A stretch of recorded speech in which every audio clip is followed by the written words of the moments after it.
Everyone, it's Nicholas Wilton at Art to Life, and I wanted to talk today about confidence. Some stuff happened. A close friend of mine got a rejection letter from a gallery. She'd been with a gallery for a while, and this is really crappy letter, and it was just really upsetting. We were talking about it, and things happen in our lives, and we're when the things that happen in and around your art really are challenging when disappointments happen, and it has to do with the fact that we're making our art, and it's like we're wearing our heart on our sleeve. And this was really a kind of a bummer. So we had long conversations about it, and it got me to thinking, why is it so hard to be confident in our art making? Why does the fact that some gallery owner or whatever, decides they don't want to work with you anymore? And why is that so devastating? And so, I was trying to come up with ways to reframe this and, just get going again. Cause I know, as artists, we can get derailed. And so I just wanted to talk a little today about understanding the confidence part and some workarounds to like keep that going and keep that really high. So anyway, super stoked you guys are here. I was a little late. I'm trying to come here. I try to get here around noon on Tuesdays, but today I was a little late. But Sharon, it's nice to see you here. And Sean Michael Geddes, cool. Kristen, awesome. Allison, nice to see you. Anyway, so here's the kind of the reason this confidence piece is hard. If you're making art and you're doing it properly, creativity isn't something that's really clear. It's hazy and not clear by its very nature. Meaning, if you're really investigating, if you're really making something, if you're really creating something that's authentic, it hasn't been done before. And I know I'm preaching to the converted here. I mean, I know you all understand that. Like when we make something, that blank white piece of paper, we don't know what it's going to be. We don't know the outcome of it, but we kind of have a sense of what it is. And so, and the more you risk, the more you're willing to go a little deeper into the deeper water, so to speak, the more powerful the art can become. When I work with people, that's really what I'm coaching. I'm really coaching them to leave the shore and go into the deeper water and go into the little bit more of the unknown, the understory, so to speak, of who you are. But that's not clear. That's not really known. And so if you're making art properly, if you end up making an amazing picture, you don't come out of it feeling super buoyant, like confident. I mean, it feels amazing, but you shouldn't feel really, really confident. You feel a little vulnerable, and I don't know anyone who makes art who feels, I mean, unless you're perfecting something and you know how to make the perfect sailboat painting and you just can do it again and again and again.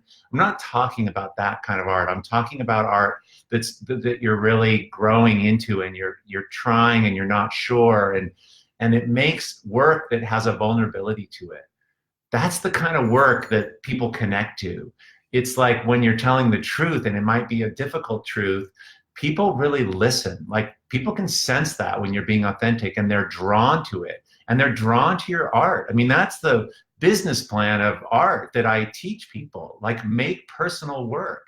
So anyway, if you're doing this, you're going to be kind of unconfident anyway. Like it's just part of the process. So know that, that's why rejection, even in the slightest form, or any of that stuff that's hard around your artwork, that's why it's there. That's why it matters, because your work does matter. That's why it's harder. So that's not going away, especially if you want to make stronger and stronger work. It doesn't go away for me. It certainly doesn't go away for someone just entering into creativity and they're starting out. For those of you guys who are starting out, it feels really scary. I mean, it gets you get more used to it, but it never goes away. And I don't think it should go away. Because we're always going to be changing. We're always going to be pushing our work, and that's really important. So that's just part of creativity. So knowing that if you can stay connected to that, that is how you're going to make strong work. That feeling of not feeling confident is what makes strong work. So in a way you can gain some confidence just recognizing that feeling, right? Like that's just part of this. That means you're making great work. So it's not like you can suddenly just feel confident, but you can feel confident in the unconfidence feeling. Like that's just part of this process that's always going to be there, right? So that's a necessary piece to this. The second thing that can be very helpful in getting more stable with this whole project of making your art is spending time getting more clear about what you're making and what matters to you, because that in your excitement of it, in your passion of it, if you really can identify what those things are, and this means, you know, taking workshops from other people, taking classes or collecting magazines, whatever, you know, doing activities that bring you alive, bring that sense to your work. I mean, one of the ways that I help artists is I get them re-engaged with to remember what brings them alive. And we do this in workshops, we do this in the Creative Visionary program. This is like the first fundamental steps to then getting reacquainted with that and then applying it to your art, right? So that's once you have that juice and that energy,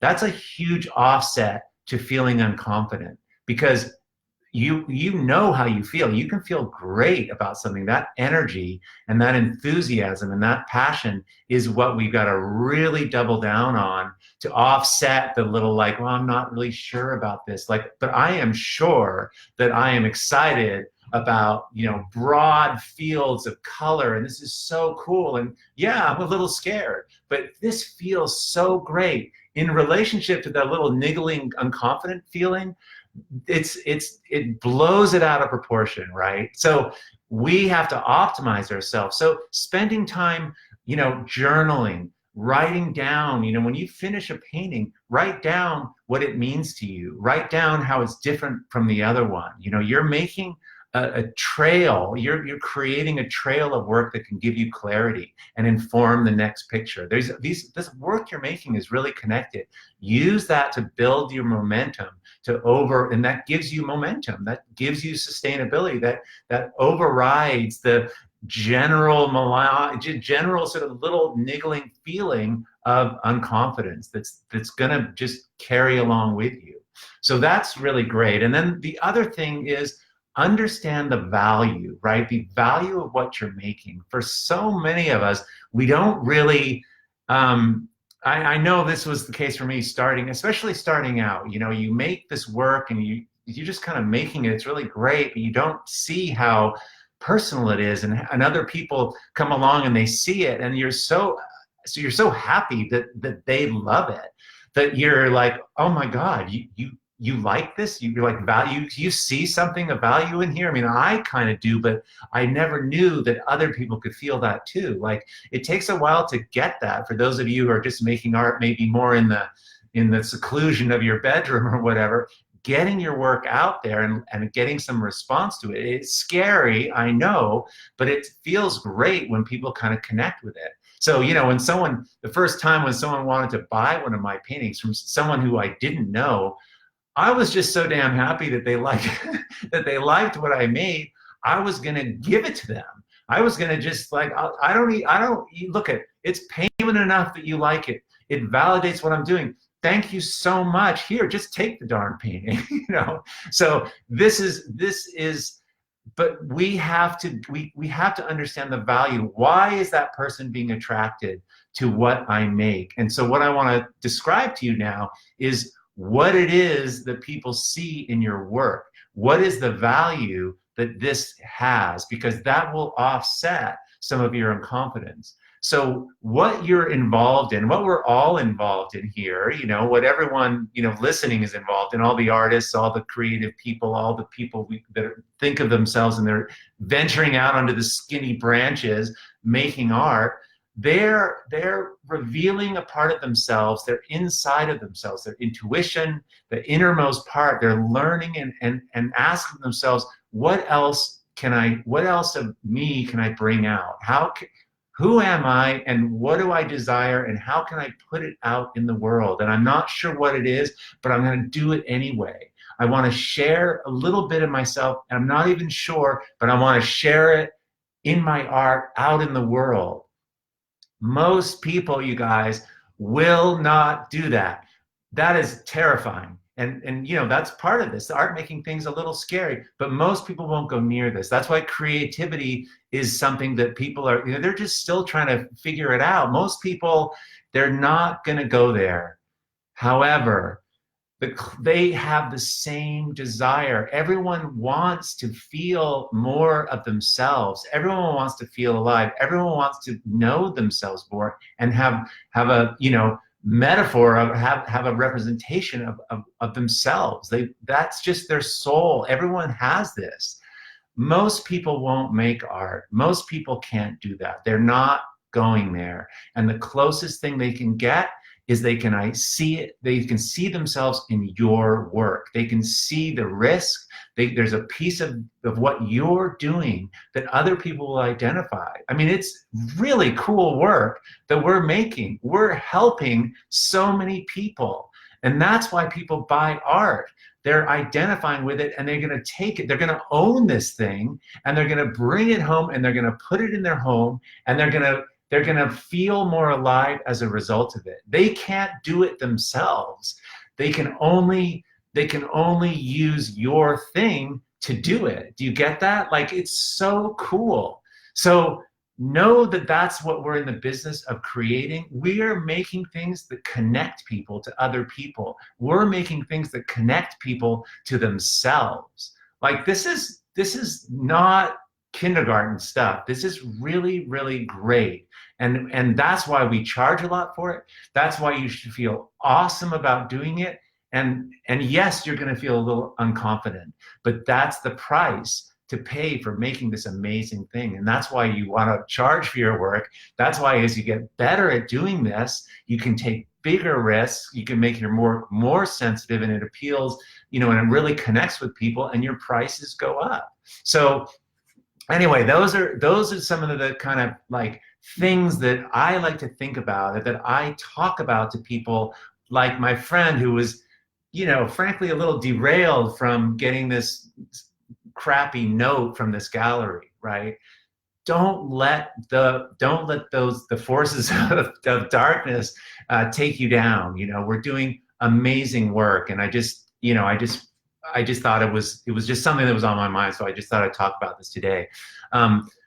We are coming up on our season of teaching. Art to Life season of teaching is starting. Mark it down. Remember this date. It's February 14th. I know it seems like a long ways off, but I've been working on, this is when our big free workshop starts. And everyone, we're going to be hosting it this year in our free artists Facebook group.